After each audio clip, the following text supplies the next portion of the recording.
In this video, we will learn how to enter map and island codes in Fortnite.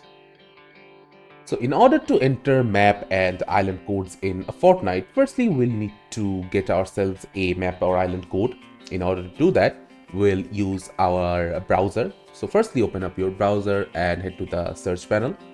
From here type Dropnite, then hit enter. After that, head into the website of Dropnite, where you'll find codes of many maps in the game. For instance, we will just copy the code of this Octogame 2, which is inspired clearly by Squid Games.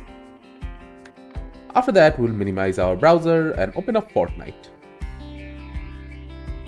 After coming into the game, we will click on the search icon on the left side of play button.